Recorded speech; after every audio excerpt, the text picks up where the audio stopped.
2023 সালের 8 October Hamas Israel যুদ্ধ শুরুর পর থেকে ইসরায়েলের প্রধানমন্ত্রী বেঞ্জামিন নেতানিয়াহু স্পষ্ট করে বারবার বলেছেন যে এবার তিনি হামাসকে সম্পূর্ণরূপে নির্মূল, উচ্ছেদ এবং ধ্বংস না করে ফিরবেন না, যুদ্ধ বন্ধ করবেন না। নেতানিয়াহু ও তার সরকার আরও কয়েকটি বিষয় স্পষ্ট করে বলেছেন। তার মধ্যে আরেকটি হলো যে তিনি ও তার সরকার টু স্টেটস সলিউশন মানেন না, অর্থাৎ ফিলিস্তিনি যে ইসরায়েল এবং ফিলিস্তিন নামে দুটি আলাদা স্বাধীন সার্বভৌম রাষ্ট্র প্রতিষ্ঠার যে দীর্ঘদিনের যে প্রস্তাব গোটা বিশ্বের, নেতানিয়াহু বলেছেন এটি তিনি মানেন না। অর্থাৎ এর মানে হলো দাঁড়ায় যে এই ফিলিস্তিন নামক ভূখণ্ডে শুধু ইসরায়েল নামক একটি রাষ্ট্র থাকবে, ফিলিস্তিন নামক কোনো স্বাধীন সার্বভৌম রাষ্ট্র থাকবে না, থাকতে পারবে না। এটি ইসরায়েল মানে না। নেতানিয়াহু সরকার এটি বলেছে যে তারা এটি মানে না। ওখানে ফিলিস্তিন নামক আলাদা কোনো রাষ্ট্র তিনি হতে দেবেন না। এবং এ সংক্রান্ত আমরা বেশ কিছু খবর পড়েছি যুদ্ধ শুরুর পর থেকে। ইসরায়েলের এই গণমাধ্যমে যেমন Times of Israel, Jerusalem post, Haaretz এবং ইসরায়েলের বিভিন্ন টেলিভিশন চ্যানেলের খবর যেগুলো অন্যত্র প্রকাশিত হয়েছে, এবং ইসরায়েল সরকারের একটি ফাঁস হওয়া ডকুমেন্টের মাধ্যমে আমরা পড়েছি, এইসব গণমাধ্যমে এসেছে। সেটি হলো ইসরায়েল বর্তমান নেতানিয়াহু সরকারের প্ল্যান হলো শুধু হামাস নয়, গাজায় শুধু হামাস নয় বরং কোনো ফিলিস্তিনিকেই তারা গাজায় আর রাখবে না। এটি কিন্তু কোনো হাইপোথিসিস বা গুজব নয়, বরং একেবারে ফাঁস হওয়া ক্লাসিফাইড ডকুমেন্ট, যা ফাঁস হয়েছে, গোপন ডকুমেন্ট। তাতে বলা আছে তাদের প্ল্যান ছিল যে গাজা থেকে ফিলিস্তিনিদেরকে কানাডা, নিউজিল্যান্ড, অস্ট্রেলিয়া সহ আরও বিভিন্ন দেশে নিয়ে যাওয়া এবং গাজাকে সম্পূর্ণ ফিলিস্তিন মুক্ত করে গাজাকে সম্পূর্ণ ইসরায়েলের অংশে পরিণত করা এবং পশ্চিম তীরকেও ইসরায়েল রাষ্ট্রের অন্তর্ভুক্ত করা, এবং এভাবে ফিলিস্তিন রাষ্ট্রের তারা একেবারে সমাপ্তি টানবে। ফিলিস্তিন রাষ্ট্র বলতে আর কিছু থাকবে না, এবং ফিলিস্তিনিরাও থাকতে পারবে না। সোজা কথা, তাদের অধীনে যে থাকবে তাও না। কারণ হলো এই যে ধরুন গাজায় ইসরায়েল ফিলিস্তিনিদেরকে নির্মূল করলো, সম্পূর্ণ উচ্ছেদ করলো, ধ্বংস করলো, কিন্তু তাদের আশঙ্কা যে আবার কোনো একদিন হয়তো এরা মাথাচাড়া দিয়ে উঠবে। এই ফিলিস্তিনিরা যদি এখানে থাকে, আবার এই বিদ্রোহ, সশস্ত্র সংগ্রাম, হামাস হোক বা অন্য কোনো নামে হোক, আবার মাথাচাড়া দিয়ে ওঠার সম্ভাবনা আছে, এটি তারা মনে করে। সে কারণে তাদের প্ল্যান হলো গাজায় কোনো ফিলিস্তিনিকেই তারা আর রাখবে না, এরকম প্ল্যান। এখন যা হোক, আমরা 1 বছর পার হয়ে গেল যুদ্ধ, কিন্তু এই যে বিদেশে অন্যান্য দেশে ফিলিস্তিনিদের নিয়ে যাওয়া, এটি না হলেও তারা অন্যভাবে কিন্তু এটি বাস্তবায়ন শুরু করেছে। কিরকম? অর্থাৎ ফিলিস্তিনি নামক কোনো রাষ্ট্রই যে থাকবে না, এর অস্তিত্ব যে মুছে ফেলবে, এজন্য তারা জাতিগত নিধন শুরু করেছে, এথনিক ক্লিনজিং। এটি একেবারে আন্তর্জাতিক অনেক নাম করা প্রভাবশালী গণমাধ্যমেই বারবার এসেছে যে ইসরায়েল গাজায় জাতিগত নিধন কার্যক্রম পরিচালনা করছে। এবং আপনারা এই যে এথনিক ক্লিনজিং যদি দিয়ে সার্চ দেন, এথনিক ক্লিনজিং এর বিভিন্ন উপায় আছে, অনেক উপায় আছে। তার মধ্যে অর্থাৎ সোজা কথা, হত্যা, উচ্ছেদ, জন্ম নিয়ন্ত্রণ, তারপরে অন্যত্র সরিয়ে নেওয়া, মানে উচ্ছেদ যেটাকে বলে, এবং গণহত্যা চালানো, বিভিন্ন উপায়ে জাতিগত নিধন ও উচ্ছেদ করা যায়। ইসরায়েল ওখানে যেটি করছে সেটি হলো ফিলিস্তিনিদেরকে এমন পরিস্থিতির ওখানে গাজায় সৃষ্টি করা যাতে তারা কিছু করতে হবে না, অর্থাৎ ইসরায়েল এমন একটি প্ল্যান করছে অলরেডি চলমান, সেটি যে ফিলিস্তিনিরা ওখানে অটোমেটিক্যালি সব মরে রোগে শোকে ধুকে মরে সব ছাপ হয়ে যাবে, নির্জীব হয়ে যাবে এবং প্রতিরোধহীন হয়ে যাবে, সম্পূর্ণরূপে অসহায়, একেবারে ওই যে থার্ড ক্লাস ফোর্থ ক্লাস নাগরিকে পরিণত হয়ে যাবে। তাদেরকে এমনভাবে এমন পরিস্থিতির ভিতরে নিয়ে যাওয়া যাতে কোনোদিন তাদের মধ্য থেকে আর প্রতিরোধের কোনো সুযোগ না থাকে। এবং আপনারা জানেন যে অনেকে হয়তো যে আন্তর্জাতিক একটি ব্রিটেনের যতদূর মনে পড়ে ল্যান্ডসেট একটি শতাব্দী প্রাচীন ম্যাগাজিনে এসেছে যে সেই যুদ্ধের মাঝামাঝি সময় তাদের দাবি অলরেডি সরকারি হিসেবে তো 44,000 ফিলিস্তিনি মারা গেছে ইসরায়েলের হামলায়, কিন্তু বেসরকারি হিসাবে এ সংখ্যা 2 লাখ ছাড়িয়ে গেছে অলরেডি, 2 লাখ ফিলিস্তিনি। এবং তারা বলেছে যে এই যুদ্ধের প্রভাবে আরো লক্ষ লক্ষ মানুষ কয়েক বছরের মধ্যে মারা যাবে। এবং ইসরায়েল আপনারা জানেন যে যুদ্ধ শুরুর পর থেকে সেখানে কঠোর অবরোধ করে রেখেছে। সেখানে জাতিসংঘের কোনো ত্রাণবাহী খুব সীমিত আকারে তারা অনুমতি দিচ্ছে প্রবেশের। তারা সেখানে পানি খাদ্যের উপরে অবরোধ করে রেখেছে এবং পৃথিবীর যে সমস্ত চ্যারিটি অর্গানাইজেশনস আছে, দাতব্য সংস্থা, ওখানেই যেগুলো আন্তর্জাতিক দাতব্য সংস্থা পরিচালিত হচ্ছে, তাদের কাছে জরুরি এই যে খাদ্য, পানীয়, ঔষধ, চিকিৎসা পৌঁছতে তারা দিচ্ছেন। অর্থাৎ কঠোর অবরোধের মাধ্যমে আন্তর্জাতিক বিভিন্ন গণমাধ্যমে যেটি এসেছে যে ক্ষুধাকে ইসরায়েল অস্ত্র হিসেবে ব্যবহার করছে, জাতিগত নিধন মানে এথনিক ক্লিনজিং এর অংশ পার্ট হিসেবে ক্ষুধাকে তারা বেছে নিয়েছে। অর্থাৎ দুর্ভিক্ষ সৃষ্টির মাধ্যমে, রোগ শোকের মাধ্যমে তাদেরকে নিঃশেষ করে ফেলা, তারা যাতে মারা যায় ধুকে ধুকে। এবং আপনারা জানেন যে ইতিমধ্যে যে 80% ভবন ধ্বংস হয়ে গেছে, সেখানকার সমস্ত রাস্তাঘাট, অবকাঠামো, চিকিৎসা, শিক্ষা সব শেষ হয়ে গেছে। 22 লক্ষ মানুষ প্রায় সবাই উদ্বাস্তু, বাড়ি নেই, ঘর নেই, তাঁবুতে থাকে। তীব্র বৃষ্টি, তীব্র শীত, কাদা কর্দমাক্ত সেই যে দুর্বিষহ মানবতার পরিস্থিতি, এতে অসংখ্য মানুষ এখন পুষ্টিহীনতায় ভুগছে। নারীরা, শিশুরা, পুরুষরা সবাই চরম পুষ্টিহীনতায় ভুগছে, নানান ধরনের রোগে আক্রান্ত হচ্ছে, ডায়রিয়া, কলেরা সহ বিভিন্ন ধরনের যে ছোঁয়াচে যত রোগ আছে, পানিবাহিত রোগ এবং যে পরিবেশগত বিভিন্ন যে অপরিচ্ছন্নতার কারণে যত রোগ আছে, অর্থাৎ নানা ধরনের ক্লামিটিতে তারা এখন আক্রান্ত, নানান ধরনের দুর্যোগে তারা আক্রান্ত। একে তো খাবার নেই, তারপরে রোগ শোক, চিকিৎসা নেই, উন্নত বসবাসের ব্যবস্থা নেই। এইভাবে তাদেরকে ইসরায়েল এই জাতিগত ক্লিনজিং, এবং আপনারা জানেন যে এই যে গাজার যে 22 লক্ষ ফিলিস্তিন, এদের পূর্বপুরুষদের সবাই কিন্তু উদ্বাস্তু। কিভাবে?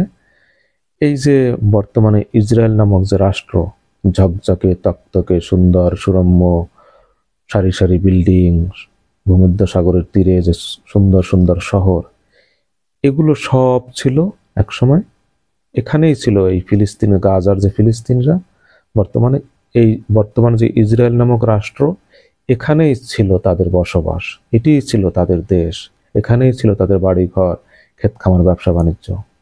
1948 সালে সেই যে গায়ের জোরে ইসরায়েল নামক রাষ্ট্র প্রতিষ্ঠার সময় এই ফিলিস্তিনিদেরকে হত্যা, হাজার হাজার মানুষকে হত্যা এবং অস্ত্রের মুখে বাড়িঘর থেকে উচ্ছেদ করে তাড়িয়ে দিয়ে এই গাজায় নিয়ে আসছে।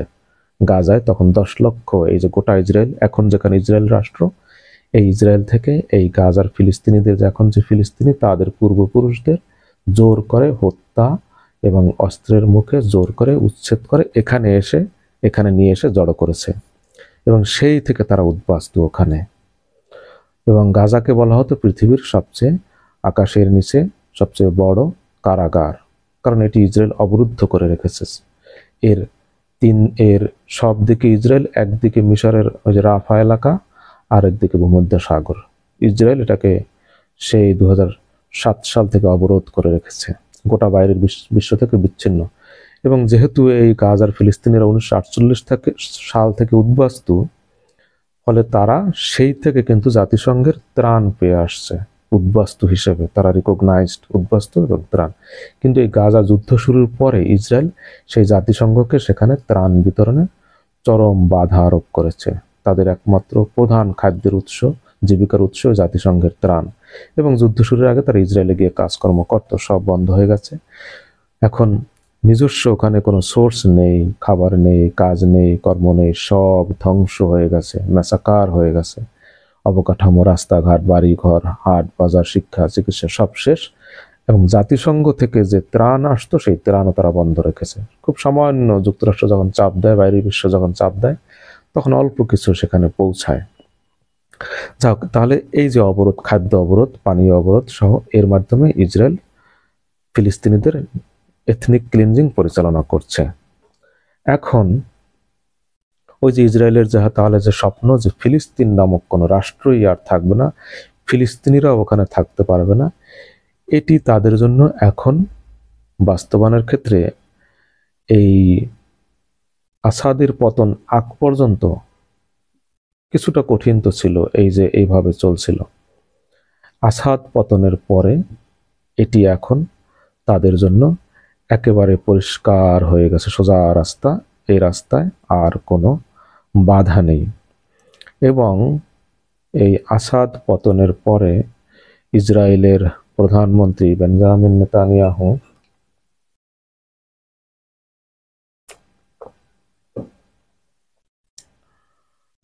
9 তারিখে সংবাদ সম্মেলনের মাধ্যমে বলেছে যে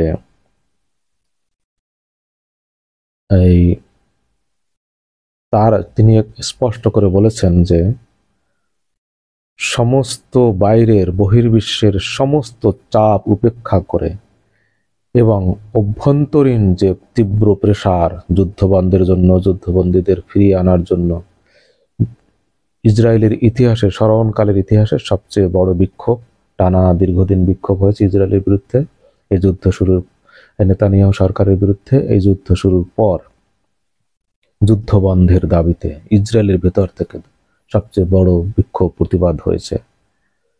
যা হোক, তাহলে নেতানিয়াহু বলেছেন যে এই অভ্যন্তরীণ এবং বাইরের সমস্ত চাপ উপেক্ষা করে তিনি এই যুদ্ধ চালিয়ে রাখছেন বিধায় হামাস ধ্বংস হয়ে গেছে এবং হিজবুল্লাহর কোমর তিনি ভেঙে দিয়েছেন। এবং এর পরিণতিতে এই আসাদের পতন হয়েছে। নেতানিয়াহুর দাবি এটি, তিনি ক্রেডিট নিয়েছেন আসাদ পতনের জন্য, যে তাদের অবদান আছে আসাদের উচ্ছেদের ক্ষেত্রে।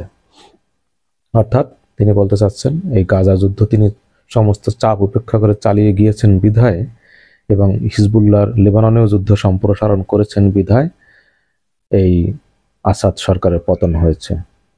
এবং নেতানিয়াহু বলেছেন ওই দিনও সর্বশেষ যে এখন তো তার সামনে আর কোনো বাধা নেই, যে গাজাকে তিনি, হামাসকে তিনি বলেছেন যে অবশিষ্ট যেটুকু আছে সেটুকু তিনি সম্পূর্ণ ধ্বংস করে দেবেন, হামাসের কোনো অস্তিত্বই তিনি রাখবেন না। এবং ওখানে কোনোদিন কোশ্চিনকালেও আর হামাস ফিরে আসতে পারবে না, হামাসকে ফিরে আসতে দেওয়া হবে না। এই হলো তার প্ল্যান। এবং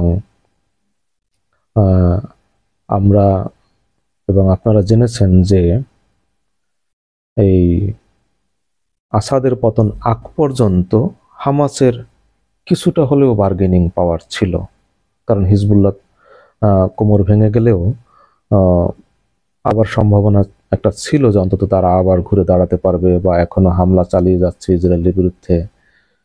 ফলে যুদ্ধের বিভিন্ন পর্যায়ে হামাস বারবার বলেছে যে গাজা থেকে ইসরায়েলের সৈন্য সম্পূর্ণরূপে সরিয়ে নেওয়া ছাড়া তারা ইসরায়েলের সাথে কোনো যুদ্ধবিরতি করবে না, যুদ্ধবিরতি চুক্তি করবে না, এবং তাদের হাতে যে সমস্ত বন্দী ইসরায়েলি আছে তাদেরকেও মুক্তি দেবে না। তারা এটি দীর্ঘদিন ধরে এই দাবির প্রতি অনড় ছিল। কিন্তু এই গত বৃহস্পতিবার ওয়াল স্ট্রিট জার্নাল, যুক্তরাষ্ট্রের বিখ্যাত পত্রিকা ওয়াল স্ট্রিট জার্নালে একটি খবর বের হয়েছে যে হামাস বলেছে যে তারা ইসরায়েলের এই শর্ত মেনে নেবে। কি শর্ত? যে যুদ্ধবিরতির পরেও গাজায় ইসরায়েলি সৈন্যরা অবস্থান করবে। আগে এই বিষয়ে তারা ঘোর বিরোধী ছিল। এখন সর্বশেষ থার্সডের খবর হলো যে তারা এই যুদ্ধবিরতি পরেও গাজায় ইসরায়েলি সৈন্যদের অবস্থান মেনে নেবে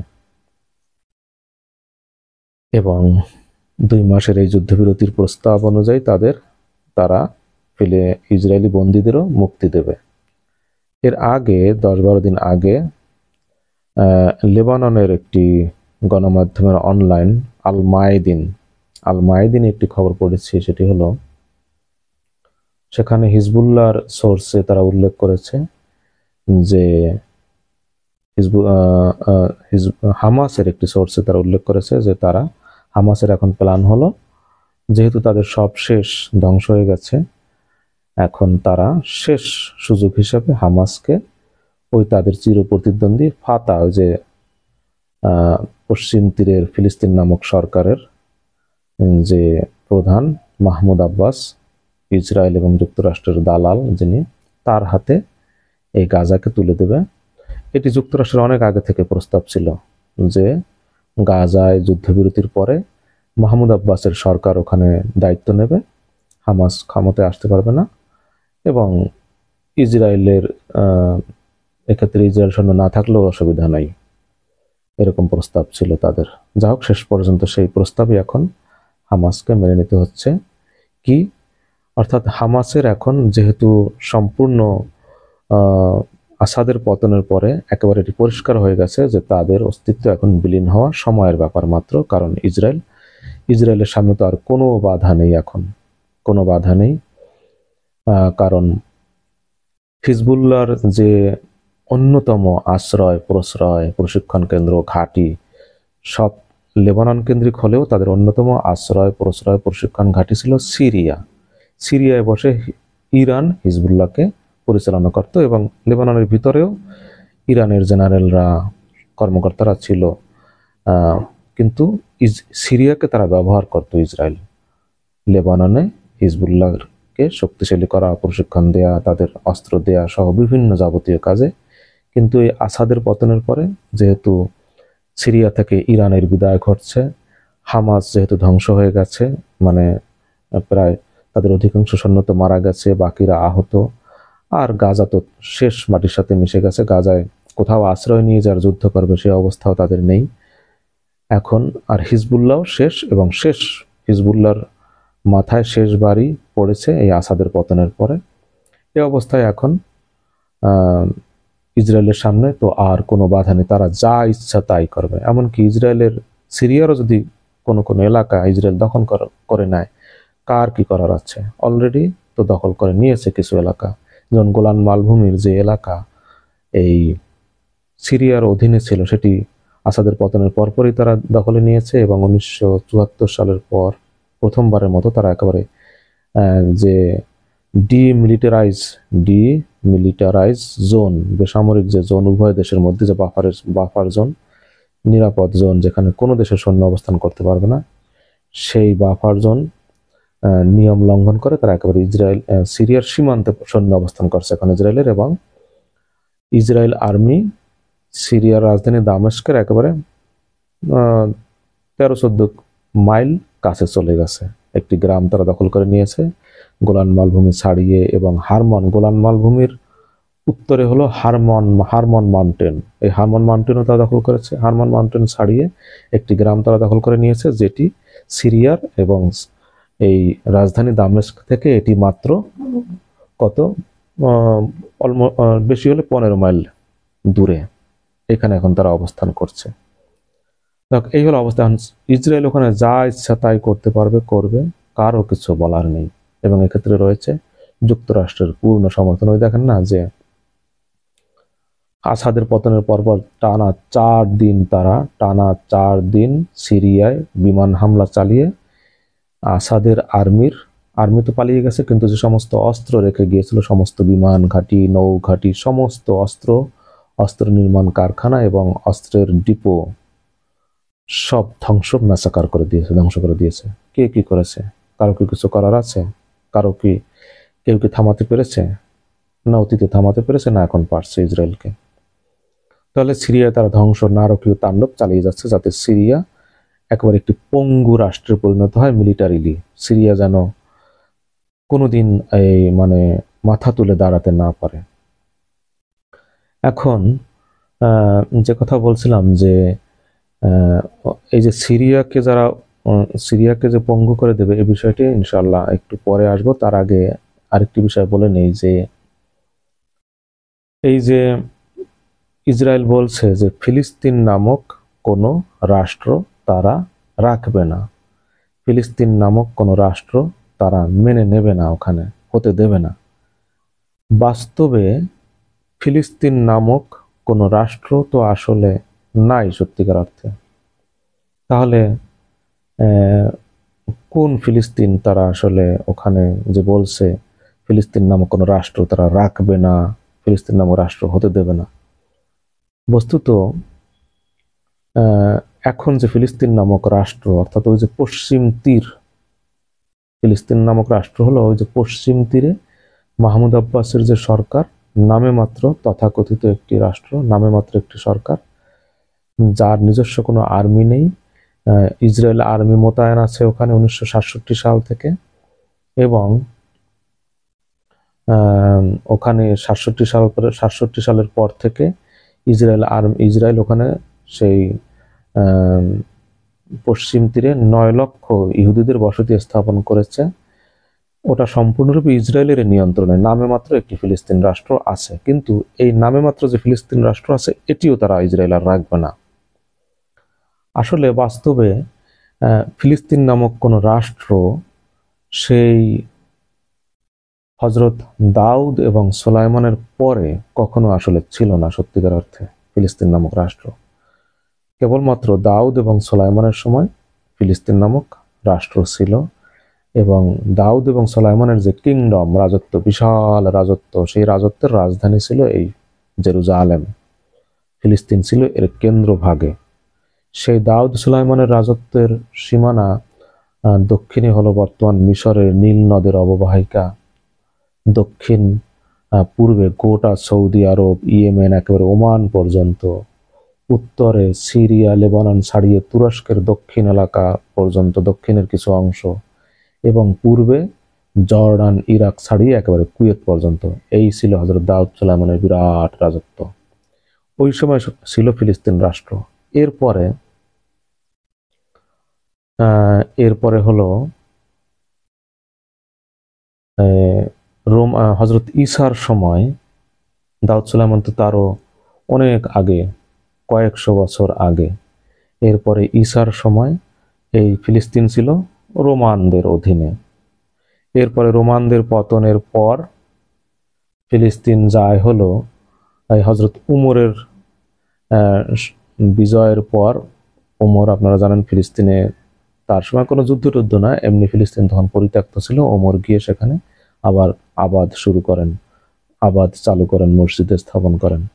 সেই থেকে পরবর্তীতে উমাইয়া শাসন আমল, তারপরে আব্বাসীয় খেলাফত, এরপরে মুসলিম খেলাফত যে বাগদাদ কেন্দ্রিক, কায়রো কেন্দ্রিক, এই বিভিন্ন সময় একেবারে প্রথম বিশ্বযুদ্ধের আগ পর্যন্ত এই ফিলিস্তিন ছিল এই মুসলিম নামে বেনামে বিভিন্ন সময় যে মুসলিম বিভিন্ন সাম্রাজ্যের অধীনে, খেলাফতের অধীনে, এবং প্রথম বিশ্বযুদ্ধের আগ পর্যন্ত এটি শেষ পর্যায়ে ছিল হলো ওই যে তুরস্কের উসমানিয়া খেলাফতের অধীনে নামে মাত্র ছিল। যাক, এই দীর্ঘকাল তাহলে এটি এই মুসলমানদের অধীনে ছিল। কিন্তু এই যে 1000 সালের 11 শতকের শেষের দিকে, অর্থাৎ 1090 সালের দিকে, 1080-90 সালের দিকে, এই যে খেলাফত যখন একেবারে সূর্য অস্তমিত, মুসলিম সাম্রাজ্য যখন নিজেদের মধ্যে বিভেদ, খেলাফত যখন লুজ হয়ে গেছে, এই যে ইরাক কেন্দ্রিক, সিরিয়া কেন্দ্রিক, বাগদাদ কেন্দ্রিক, কায়রো কেন্দ্রিক যে শাসন, বিভিন্ন সাম্রাজ্য, সেগুলো যখন নিজেদের ভিতরে দ্বন্দ্ব, মুসলমানদের আধিপত্য প্রভাব যখন শেষ হয়ে গেছে, তখন এই যে 1096 সালে ফ্রান্স থেকে পোপ আরবান সেকেন্ড সম্পূর্ণ মিথ্যা অভিযোগ দিয়ে, মিথ্যা প্রতারণার মাধ্যমে মুসলমানদের বিরুদ্ধে ক্রুসেড ঘোষণা করে। কি? যে জেরুজালেম মুসলমানরা অবৈধভাবে দখল করে রেখেছে, এখান থেকে, এই মুসলমানদের হাত থেকে জেরুজালেমকে উদ্ধার করতে হবে। এই মিথ্যা অভিযোগ দিয়ে, প্রতারণার মাধ্যমে মানুষকে চরম জঙ্গি উস্কানিমূলক বক্তব্য দিয়ে গোটা ইউরোপকে তিনি উত্তেজিত করে তোলেন এবং গোটা ইউরোপে তখন এই ক্রুসেডের পক্ষে মানুষ জোগাড় করেন এবং সেই পোপ আরবান সেকেন্ডের নেতৃত্বে 60,000 ইউরোপের মানুষ পায়ে হেঁটে, এই ক্রুসেডের অংশ হিসেবে প্রথম ক্রুসেড এটি, পায়ে হেঁটে হাজার হাজার মাইল পাড়ি দিয়ে 3 বছরের মাথায় ফিলিস্তিনি এসে মুসলমানদের কচু কাটা করে, বিবিসির ডকুমেন্টারিতে বলা হয়েছে 30,000 মুসলমানদের তখন তারা হত্যা করে ফিলিস্তিনে, এই জেরুজালেমে কচু কাটা করে তারা ওই ফিলিস্তিন দখলে নেয়, জেরুজালেম দখল করে। এই ক্রুসেড, প্রথম ক্রুসেড, তিনটি ক্রুসেড এই ফিলিস্তিনে ঘোষণা করেছে এই ইউরোপের খ্রিস্টানরা মুসলমানদের বিরুদ্ধে। প্রথম ক্রুসেডের প্রায় 90 বছর পর 87 সালে 1187 সালে সালাউদ্দিন আইয়ুবের নেতৃত্বে আবার মুসলমানরা এই জেরুজালেমের দখলে নেয়। এরপরে ফ্রান্সের সালাউদ্দিন আইয়ুব এটি দখলে নেওয়ার পরে সালাউদ্দিন আইয়ুবের আগে ছিল নুরুদ্দিন জঙ্গি, তিনি সূচনা করেছিলেন এই জেরুজালেম উদ্ধার অভিযান খ্রিস্টানদের হাত থেকে। যাই হোক, সালাউদ্দিন আইয়ুবের সময় এটি পূর্ণতা পায় এবং এরপরে সালাউদ্দিন আইয়ুব এটি দখলে নেওয়ার পর এবং নুরুদ্দিন জঙ্গির সময় থেকেই ফ্রান্সের 7ম লুই দ্বিতীয় ক্রুসেড ঘোষণা করেন। তিনি ব্যর্থ হন জেরুজালেমকে উদ্ধার করতে। এরপরে ইংল্যান্ডের রাজা রিচার্ড কিং, যাকে লায়ন হার্ট বলা হয়, তিনি তৃতীয় ক্রুসেডের নেতৃত্ব দেন এই জেরুজালেমকে উদ্ধার করার জন্য, কিন্তু তিনিও ব্যর্থ হন সালাউদ্দিন আইয়ুবের হাত থেকে জেরুজালেমকে উদ্ধারে। যাই হোক, এরপরে এই সালাউদ্দিন আইয়ুব যে জেরুজালেম দখল করলেন, এরপরে একেবারে এই প্রথম বিশ্বযুদ্ধ পর্যন্ত এই জেরুজালেম ছিল মুসলমানদের বিভিন্ন সাম্রাজ্যের অধীনে মূলত। যাই হোক, তাহলে দেখা যাচ্ছে ফিলিস্তিন ছিল একটি অঞ্চল, এটি কখনো স্বাধীন ওইভাবে যে রাষ্ট্র সেটি ছিল না। এবং এখন যে ফিলিস্তিন এটি বললাম যে এটি তো নামে মাত্র, এবং সেই প্রথম বিশ্বযুদ্ধের পরে 1917 সালে যখন চলছে বিশ্বযুদ্ধ, সেই প্রথম বিশ্বযুদ্ধের পরে তুর্কি খেলাফত, উসমানিয়া খেলাফত তো তছনছ হয়ে গেল, তারা ছিল জার্মানির পক্ষে। তখন এই ব্রিটেন, ফ্রান্স, আরব বিজয়ী শক্তি যুক্তরাষ্ট্র, রাশিয়া, এরা এই তুর্কি খেলাফতের বিভিন্ন এলাকা নিজেদের মধ্যে ভাগ করে নিল। এই ভাগের অংশ হিসেবে এই ফিলিস্তিন তখন প্রথম বিশ্বযুদ্ধের পরে ব্রিটেনের ভাগে পড়ে। ব্রিটেন এর কর্তৃত্ব ব্রিটেনের হাতে যায় এবং ব্রিটেন তখন সারা বিশ্ব থেকে ব্রিটেনের নেতৃত্বে ওখানে ইহুদিদের এনে 1948 সালে গায়ের জোরে, শক্তির জোরে, অস্ত্রের জোরে ওইখানে এই যে ফিলিস্তিন নামক ভূখণ্ড, সেখানে ইসরায়েল নামক রাষ্ট্র প্রতিষ্ঠা করে ফিলিস্তিনিদেরকে। এই যে আগে যেটি বলেছি যে এখন যেখানে ইসরায়েল নামক রাষ্ট্র, এটিই ছিল ফিলিস্তিনিদের বাড়িঘর, ফিলিস্তিনিদের দেশ, এটিই ছিল মূল ফিলিস্তিন। তো সেখান থেকে তাদেরকে উচ্ছেদ করে গাজায় নিয়ে যাওয়া হয়। আর বর্তমানে তাহলে এই ফিলিস্তিন থেকে ফিলিস্তিনিরা উচ্ছেদ এবং হাজার হাজার মানুষকে হত্যা করেছে ওই 1948 সালে ইসরায়েল রাষ্ট্র প্রতিষ্ঠার পরে, শুরুতে একদম প্রথম দিনেই 15 মে 1948 সালে হাজার হাজার মানুষকে হত্যা করেছে, নারীদের ধর্ষণ করেছে নির্বিচারে এই ইহুদি সন্ত্রাসীরা। যুক্তরাষ্ট্র এবং ব্রিটেনের ছায়া, আশ্রয় প্রশ্রয় সমর্থনে ব্রিটেন সৈন্যরা ওখানে ছিল। যা হোক, গাজায় তাদেরকে 10 লক্ষ ওখানে নিয়ে গেছে তাড়িয়ে। আর পশ্চিম তীরে যে এখানে ছিল, তাহলে এখন ফিলিস্তিনিরা আছে হলো শুধু গাজা এবং পশ্চিম তীরে মোরালেস 50 লক্ষ। আর এই যে যেখানে ইসরায়েল রাষ্ট্র, এটি ছিল ফিলিস্তিন, সেখানে এখন ইসরায়েল রাষ্ট্র প্রতিষ্ঠা করেছে এবং 48 সালে ইসরায়েল রাষ্ট্র প্রতিষ্ঠার পর থেকে ক্রমে তারা এই যে ফিলিস্তিনিদের এলাকা, বাড়িঘর দখল করতে করতে করতে করতে ফিলিস্তিন এখন এতটুকু জায়গায় আছে, পশ্চিম তীর আর শুধু গাজা। যা হোক, এখন সেই রাষ্ট্র প্রতিষ্ঠার পর ফিলিস্তিন যে ওই যে 1948 সালে যে জোর করে যে ফিলিস্তিন রাষ্ট্র প্রতিষ্ঠা, এবং সেই থেকে ওখানে যে তারপরে 5 বার আরবদের সাথে যুদ্ধ হলো, সেই প্রতিটা যুদ্ধে শুধু ফিলিস্তিন না, আশপাশের এই যে সিরিয়া, জর্ডান, মিশর, অনেক এলাকা ইসরায়েলিরা বারবার দখল করেছে এবং তাদের রাষ্ট্র কেবলমাত্র সম্প্রসারিতই হয়েছে। এরপরে 1948 সালে যখন এই ইসরায়েল রাষ্ট্র ফিলিস্তিন ভূখণ্ডে প্রতিষ্ঠা হয়, তাহলে এই ইসরায়েল রাষ্ট্র প্রতিষ্ঠার আগ পর্যন্ত এই ইসরায়েল ছিল, এখন যেখানে ইসরায়েল রাষ্ট্র এটি ছিল ফিলিস্তিন। বারবার খেয়াল করেন, কিন্তু বলছি একটি কথা, কারণ আছে, এটি ছিল ফিলিস্তিন। তাহলে এই বর্তমানে যে ইসরায়েল রাষ্ট্র এখন, এবং এখন ফিলিস্তিন নামে যেটুকু ভূখণ্ড আছে, ফিলিস্তিনিদের যেখানে বসবাস করে, তাদের অধীনে, তাদের দখলে বলা যায় না, তারা বসবাস করে ইসরায়েলিদের করুণায়। তাদের কোনো নামে মাত্র একটি রাষ্ট্র, পশ্চিম তীর এবং গাজা। তাহলে এই পশ্চিম তীর, গাজা এবং বর্তমানে যে ইসরায়েল রাষ্ট্র, এইটাকে যদি মূল ফিলিস্তিন ধরা হয়, আবার বলছে কি, বর্তমান ইসরায়েল রাষ্ট্র এবং গাজা এবং পশ্চিম তীর, এই সব মিলিয়ে যে মূল ফিলিস্তিন, এইখানে 1917 সালে মোট জনসংখ্যার অনুপাত ছিল 1917 অথবা 6 সালের একটি পরিসংখ্যান অনুযায়ী, যতদূর মনে পড়ে, এই 1900 সালের একবার শুরুর দিকে মাত্র 6% ছিল ইহুদি এই ফিলিস্তিন মূল ভূখণ্ডে। এই ইসরায়েল এখন যেখানে রাষ্ট্র, এই সব মিলিয়ে যে ফিলিস্তিন ভূখণ্ড, এইখানে মাত্র ইহুদিরা ছিল 6%, 94% ছিল ফিলিস্তিনিরা। আর 1948 সালে ফিলিস্তিনের ভূখণ্ডে জোর করে ইসরায়েল রাষ্ট্র প্রতিষ্ঠার পর বর্তমানে ইসরায়েলের জনসংখ্যা হলো 1 কোটি, অর্থাৎ 70 ভাগ, আর ফিলিস্তিনিদের জনসংখ্যা হলো 50 লাখ মোরালেক, অর্থাৎ 30 ভাগ মোরালেস। তাহলে এই হলো পরিণতি। এখন যে কথা বলছিলাম, যে তাহলে এখন ইসরায়েলের যে বৃহত্তর পরিকল্পনা, যে ফিলিস্তিন নামক কোনো রাষ্ট্র থাকবে না, ফিলিস্তিনের মানুষ থাকতে পারবে না, ফিলিস্তিনের যে জেরুজালেম, ওখানে তারা সেই হজরত সুলাইমানের মসজিদ, ওরা তো বলে টেম্পল, সেই টেম্পল নির্মাণ করবে। ওই বাইতুল আকসা টাকসা, ডোম অফ রক, এগুলো সব তারা গুড়িয়ে তছনছ করে দিয়ে ওখানে তারা সেই টেম্পল বানাবে। এবং তাদের লক্ষ্য, সেই তাদের বিশ্বাস যে ওই যে ডোম অফ রক, যে একটি পাথরের উপরে একটি সোনালী গম্বুজ, ওটি কিন্তু কোনো মসজিদ নয়, আগেও বলেছে, ওটি একটি গম্বুজ, ওর নিচে একটি পাথর আছে, কালো পাথর, সেই পাথরে অনেক কাহিনী আছে। যা হোক, হজরত দাউদ ওই পাথরে বসে রাজত্ব করতেন, হজরত মুহাম্মদ ওই পাথরের উপর থেকে মেরাজে গিয়েছিলেন।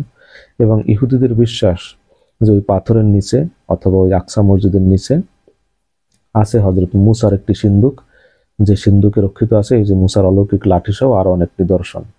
ইসরায়েলিদের বিশ্বাস, সেই সিন্দুক দখলে নিতে পারলে ওই গোটা বিশ্বের তারা আধিপত্য প্রভাব বিস্তার করতে পারবে।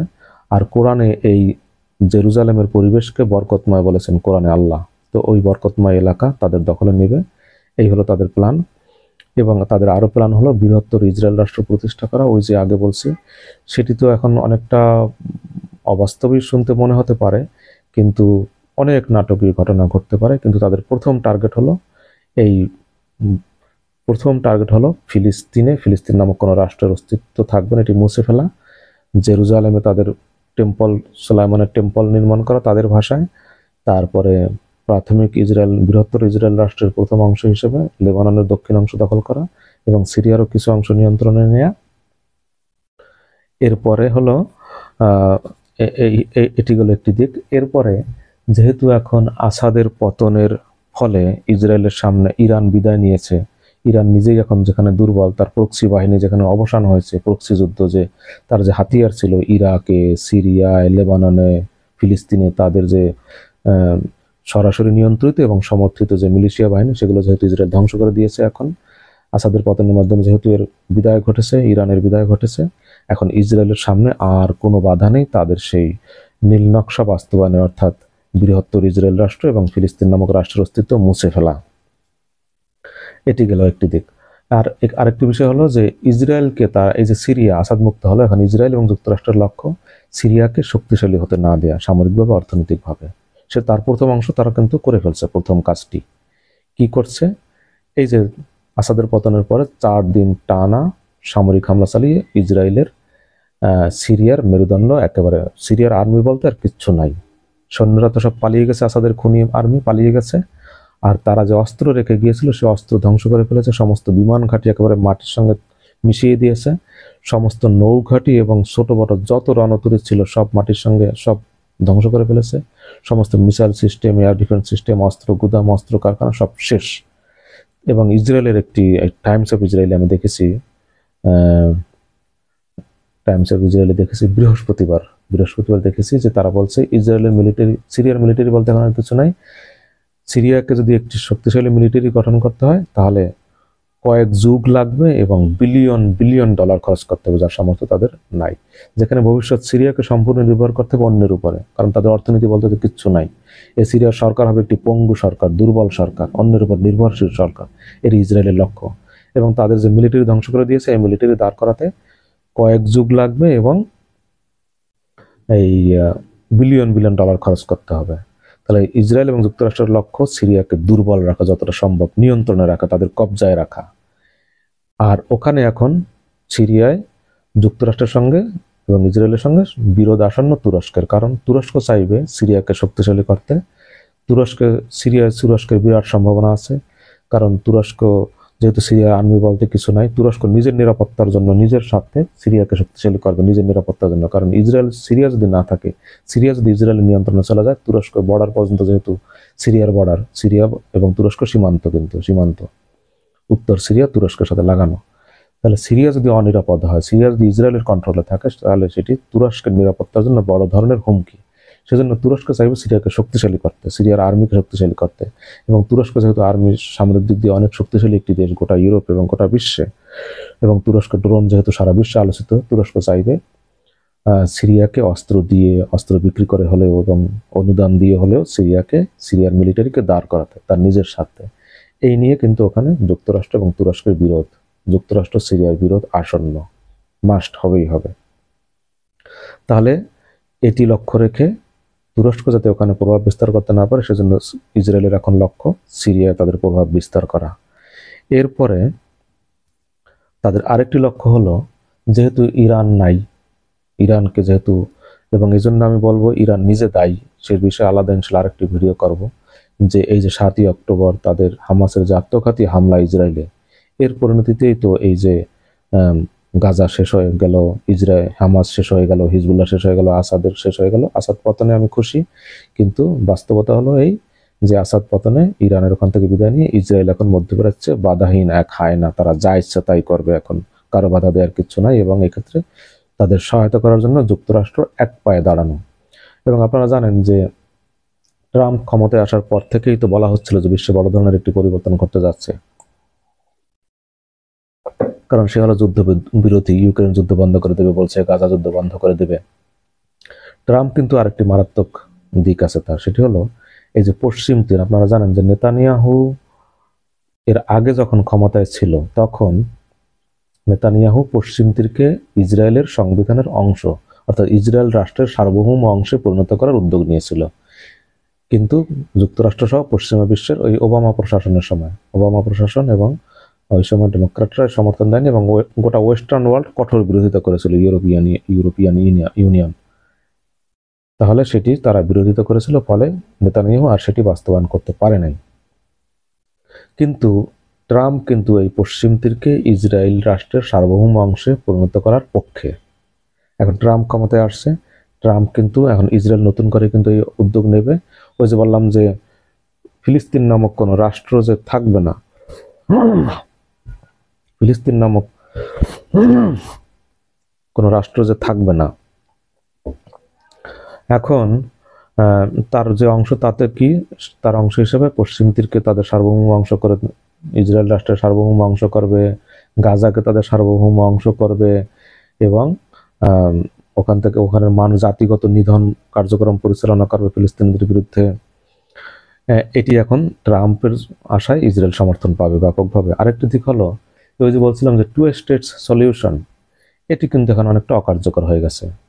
এই হামাস যুদ্ধের 8 অক্টোবর যুদ্ধ শুরুর আগ পর্যন্ত গোটা পশ্চিমা বিশ্ব কিন্তু এই 2 স্টেটস সলিউশনের পক্ষে ছিল, কিন্তু এই 2 স্টেটস সলিউশন এখন অকার্যকর। কারণ এই যে 2 স্টেটস সলিউশন, এর প্রতি মানে ইসরায়েল একটি পক্ষ, তারা 2 স্টেটস চাচ্ছে না। অপরপক্ষ ফিলিস্তিনিরা টু স্টেটস চাচ্ছে, অর্থাৎ স্বাধীন ফিলিস্তিন রাষ্ট্র চাচ্ছে। কিন্তু এখন কে চাইবে? গাজা শেষ, পশ্চিম তীরও তারা দখল করে নেবে ইসরায়েল। এখন এর তো কোনো প্রতিপক্ষ নাই, অর্থাৎ ফিলিস্তিনিদের পক্ষে যে কথা বলার তাদের নিজেদেরই তো কোনো লোক নাই, যে আলাদা যে আমরা একটা স্বাধীন রাষ্ট্র চাই, কে চাইবে? হামাস শেষ, হিজবুল্লাহ শেষ, ফিলিস্তিন পশ্চিম তীরের সরকার, মাহমুদ আব্বাসের সরকার তো দালাল, ইসরায়েলের দালাল, ইসরায়েলের পালিত বৃত্ত ছাড়া আর কিচ্ছু না। তো এখন যেহেতু নিজেদের কোনো ভিত্তি এখন আর নাই, অর্থাৎ টু স্টেট সলিউশনের যে প্রতিপক্ষ, ইসরায়েলের যে প্রতিপক্ষ, যে বিরোধী গ্রুপ ফিলিস্তিনিদের, সেই তারাই তো এখন শেষ। এখন পশ্চিমারা এখন বললেই কি না বলে, এখন এখন পশ্চিমারাও যে সমর্থন দেবে, সে কাদের সমর্থন দেবে? ওখানে তো নাই কেউ, ওখানে তো কোনো প্রতিনিধি নাই ফিলিস্তিনিদের এখন। ফলে এই টু স্টেট সলিউশন জিনিসটা আসলে এখন অনেকটা অকার্যকর হয়ে গেল। তাহলে দেখুন কি আত্মঘাতী কাজ এই হামাস।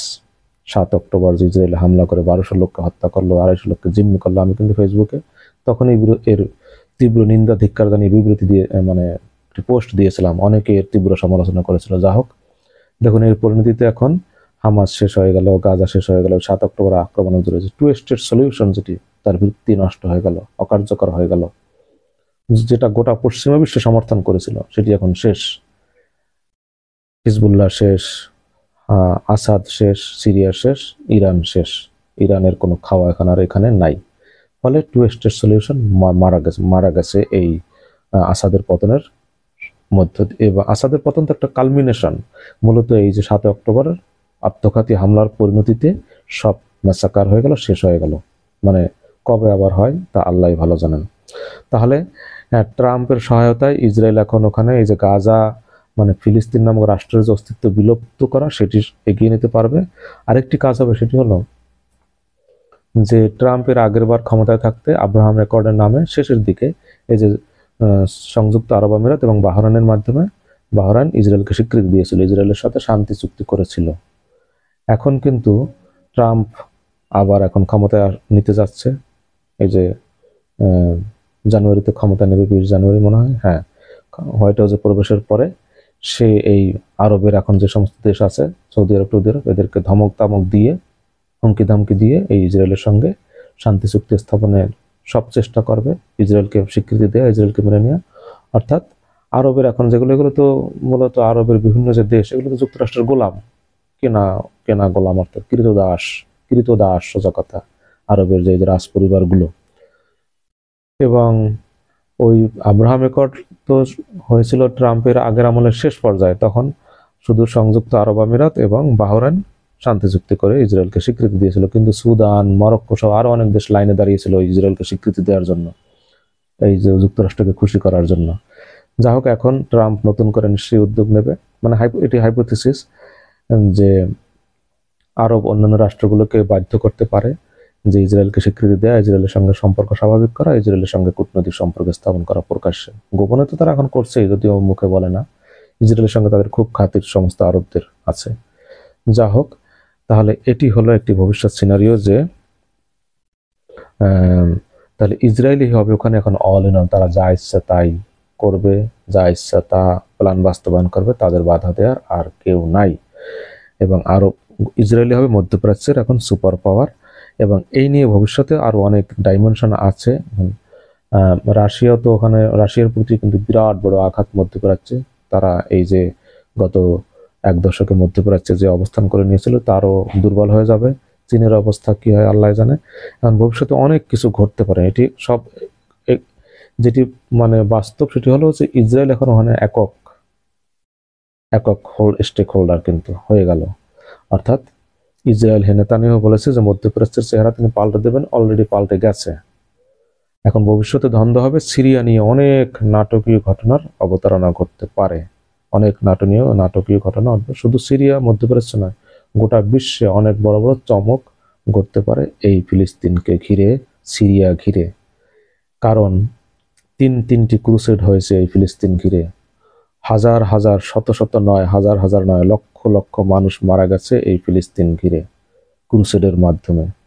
খ্রিস্টান এবং মুসলমানদের বিরুদ্ধে যে শত বছর ক্রুসেড ধর্মযুদ্ধ, যার সূচনা খ্রিস্টানরা করেছিল, তিনটি ক্রুসেড তারা মুসলমানদের উপর চাপিয়ে দিয়েছিল এই জেরুজালেম দখলের জন্য। ক্রুসেডের এই যে 1096 সালে যে ক্রুসেড শুরু, তার আগেও এই ফিলিস্তিনে হাজার হাজার মানুষের রক্ত গেছে। কোরআনেও সেই 2বার ম্যাসাকারের ঘটনা উল্লেখ আছে ফিলিস্তিনে। কোরআনে 2বার, সেই ক্রুসেডেরও আগে, সেই যে বেবিলনীয় সভ্যতার সময় এবং রোমান সাম্রাজ্যের সময় 2বার ওখানে ম্যাসাকার ঘটছিল। খ্রিস্টানরা ইহুদিদের একবার ওখানে ম্যাসাকার করেছিল, এবং তার আগে সেই বেবিলনীয় সভ্যতা যে নেবুচাদনেজারের সময় ওখানে আরেকবার ম্যাসাকার হয়েছিল। যা হোক, তাহলে ওখানে 3বার ক্রুসেড হয়েছে। ওই জায়গাটাকে কোরআনে বরকতময় উল্লেখ করা হয়েছে, এবং ওখানে হযরত দাউদ সুলাইমানের যে বিশাল রাজত্বের কেন্দ্র, হযরত মুসা, এবং প্রথম কিবলা মুসলমানদের ওই জেরুজালেম, বাইতুল আকসা। তাহলে এইরকম ইম্পর্টেন্ট একটি জায়গা ঘিরে ভবিষ্যতে অনেক নাটকীয় ঘটনা ঘটবে। গোটা বিশ্বে অনেক কিছু ঘটতে যাচ্ছে। আমাদের আশঙ্কা, সামনে আমার আশঙ্কা, অনেক কিছু আপনারা দেখতে পেতে পারেন। এবং এই যে তাহলে একটি জিনিস তো দাঁড়িয়ে গেল যে মধ্যপ্রাচ্য অলরেডি পাল্টে গেছে, এবং ভবিষ্যতে বড় বড় অনেক ঘটনা ঘটবে। এবং এই আত্মঘাতী ঘটনার সবকিছুর সূচনা ওই 7 অক্টোবর হামাসের ইসরায়েলের আকস্মিক ঝটিকা আক্রমণ চালিয়ে 1200-র বেশি ইসরায়েলিকে হত্যা, 250-র বেশি লোককে জিম্মি করা, এর পরিণতিতে যে 8 অক্টোবর থেকে যে যুদ্ধ শুরু, তার পরিণতিতে হামাস শেষ, হিজবুল্লাহ শেষ, সিরিয়া শেষ, এবং ইরানের প্রক্সি যুদ্ধের অবসান। তারপরে সিরিয়াকে আর মাথা তুলে দিতে চাইবে না যুক্তরাষ্ট্র, ইসরায়েল, এবং আরবের যারা অবশিষ্ট দেশগুলো আছে তাদেরকে যুক্তরাষ্ট্র চাইবে ইসরায়েলের সাথে, ইসরায়েলের অধীনে আনা। এবং এই মধ্যপ্রাচ্য সিরিয়া ঘিরে আবার বলছি অনেক নাটকীয় ঘটনা ঘটতে পারে।